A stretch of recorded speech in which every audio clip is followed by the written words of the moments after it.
Hello bachcho, let's read the question. The question is the inclined plane of figure forms an angle alpha which is 30 degree with the horizontal. The mass ratio m2 upon m1 is equal to neta which is equal to 2 by 3. The coefficient of friction between the body m1 and the inclined plane is equal to k equals to 0.10. The masses of the pulley and the threads are negligible. Find the magnitude and the direction of acceleration of the body m2 when the system of masses start moving. तो हमें क्या बताना है, m2 का acceleration बताना है जब हमारा सिस्टम ऑफ मासेस जो है वो मूव करना स्टार्ट कर देगा।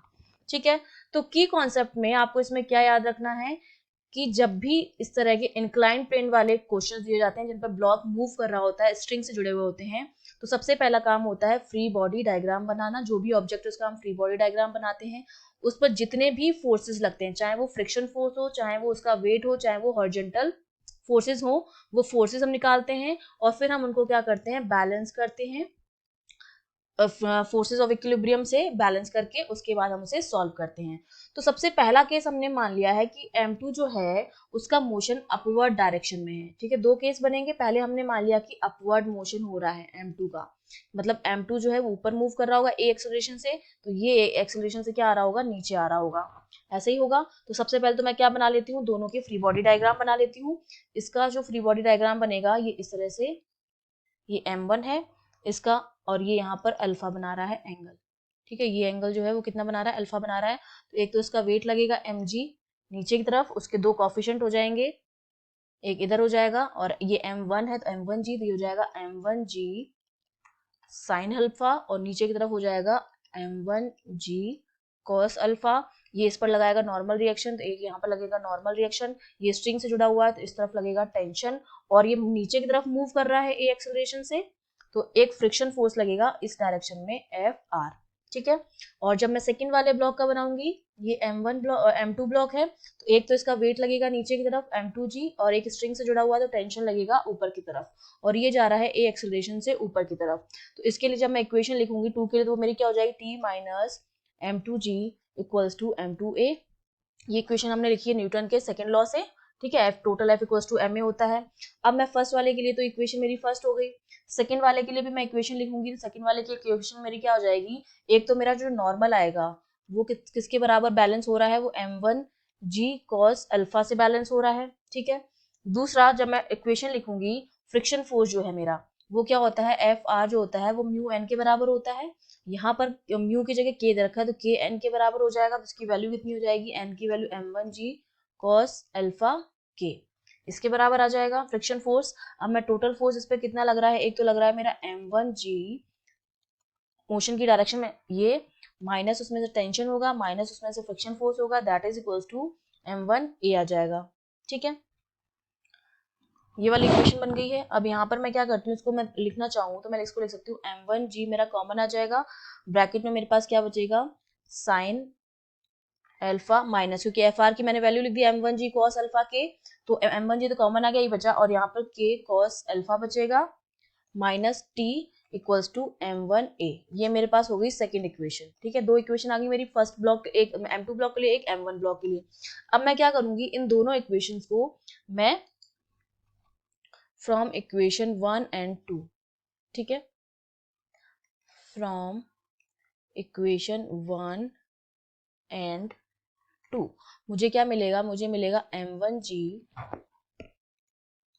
Sign alpha minus k cos alpha, और ये चीज मेरी आएगी minus m2g that is equals to m1 plus m2 into a. मैंने क्या किया, दोनों इक्वेशन को ऐड कर दिया, मेरे पास ये आ गया, तो यहाँ से एक्सेलरेशन जो मेरे पास आ जाएगा वो कितना आ जाएगा, m1g sine alpha minus k cos alpha minus m2g upon m1 plus m2, इतना आ गया मेरे पास एक्सेलरेशन।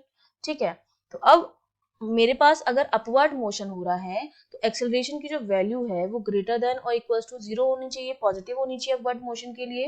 एक्सेलरेशन मेरा ये होना चाहिए कंडीशन।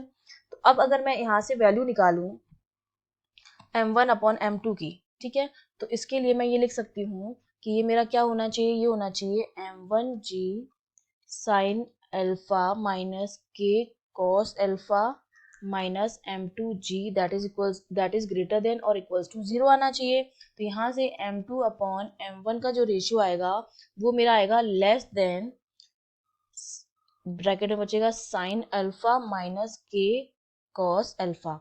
अब अल्फा की वैल्यू 30 डिग्री दे रखी है तो साइन 30 की वैल्यू रखेंगे और कॉस 30 की वैल्यू रखेंगे, तो इसकी जो वैल्यू आ जाएगी, ये हमारे पास कंडीशन आ गई है अपवर्ड मोशन के लिए। m2 अपॉन m1 की जो वैल्यू है वो less than sign alpha minus k cos alpha होनी चाहिए। तो यहाँ से हम सॉल्व करेंगे तो ये वैल्यू मेरे पास आएगी, ये आ जाएगा, ये हाफ होता है साइन 30 माइनस के की वैल्यू 0.1 दे रखी है इंटू कॉस 30 होता है, √3/2।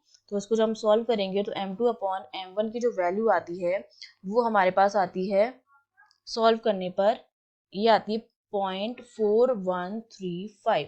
ये मेरे पास m2 अपॉन m1 की वैल्यू आ गई है। और हमें दे कितनी रखी है m2 अपॉन m1 की वैल्यू, वो हमें दे रखी है 2/3, जो मेरा किसके बराबर होता है 0.66 के बराबर होती है। इसका मतलब जो गिवन वैल्यू है वो ज्यादा है और हमारी जो वैल्यू कम आ रही है, इसका मतलब हमारा अपवर्ड डायरेक्शन में मोशन नहीं होगा। ठीक है, तो m2 जो होगा नॉट मूव अपवर्ड, ये हमें पता चल गया है। ठीक है, क्योंकि वैल्यू हमारी क्या आई है, कम आई है, तो नॉट मूव अपवर्ड डायरेक्शन हो जाएगा।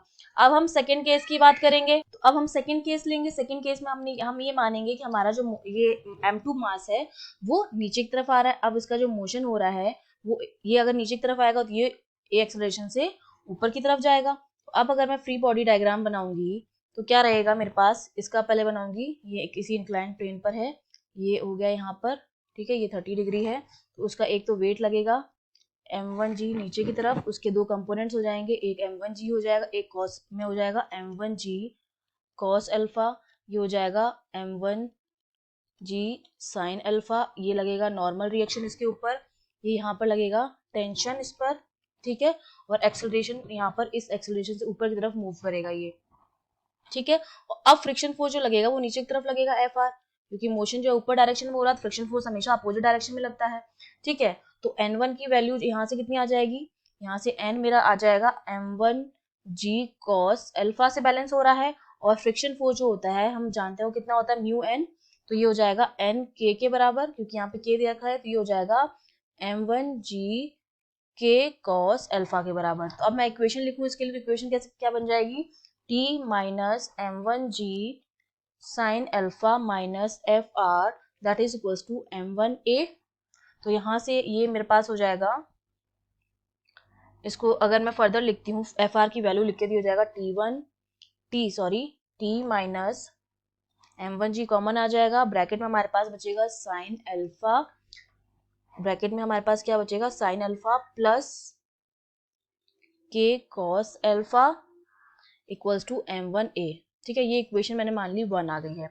अब सिमिलरली हम सेकंड ब्लॉक के लिए इक्वेशन बनाएंगे। सेकंड ब्लॉक के लिए ये हमारा ब्लॉक है m2, एक तो उसका वेट लगेगा m2g नीचे की तरफ, एक लगेगी टेंशन t, और ये आ रहा है नीचे की तरफ। ठीक है, a एक्सेलरेशन से, ये हो जाएगा मेरा m2g minus t equals to m2a। ये इक्वेशन हो जाएगी मेरी सेकेंड इक्वेशन।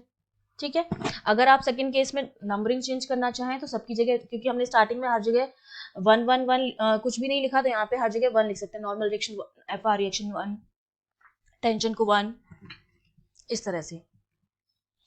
तो अब ये जो दो इक्वेशन आई हैं फर्स्ट एंड सेकंड, ठीक है, इनसे मैं क्या करूंगी, जब इन दोनों को मैं सॉल्व करूंगी फ्रॉम फर्स्ट एंड सेकंड, पहले वाली फर्स्ट और सेकंड अलग थी, ये वाली फर्स्ट और सेकंड सेकंड केस के लिए है, तो मुझे मिलेगा m2g माइनस m1g, ब्रैकेट में आ जाएगा sine alpha plus k cos alpha, जो मेरा किसके बराबर आएगा, that is equals to m1 plus m2 a के बराबर आ जाएगा। तो अब हम जब इसको सॉल्व करेंगे a की वैल्यू को, तो a मेरे पास कितना आ जाएगा, ये आ जाएगा g कॉमन ले लिया हमने, ये हो गया m2 माइनस m1, और ये हो गया sign alpha plus k cos alpha upon m1 plus m2। ठीक है, ये मेरे पास एक्सेलरेशन आ गया सेकंड केस के लिए ये पूरा।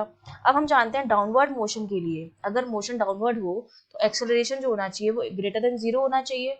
अगर m1 का मोशन जो है वो डाउनवर्ड है, अभी m1 क्या हो रहा है, नीचे की तरफ आ रहा है, तो उसके डाउनवर्ड मोशन के लिए एक्सेलरेशन जो होना चाहिए वो ग्रेटर देन इक्वल्स टू 0 होना चाहिए। इसका मतलब मैं लिख सकती हूँ कि मेरा m2 minus m1 sine alpha plus k cos alpha जो है वो is greater than equals to 0 होना चाहिए। तो यहाँ से m2 अपॉन m1 की जो वैल्यू आ जाती है वो हमारी ग्रेटर देन होनी चाहिए sign alpha plus k cos alpha के। तो हमें 30 डिग्री दे रखा है, तो m2 अपॉन m1 की जब हम वैल्यू कैलकुलेट करेंगे, ये साइन 30 और इन सब की वैल्यू रखे, तो ये वैल्यू मेरे पास आती है 0.58, ये वैल्यू आती है 0.5865 इसके बराबर आती है।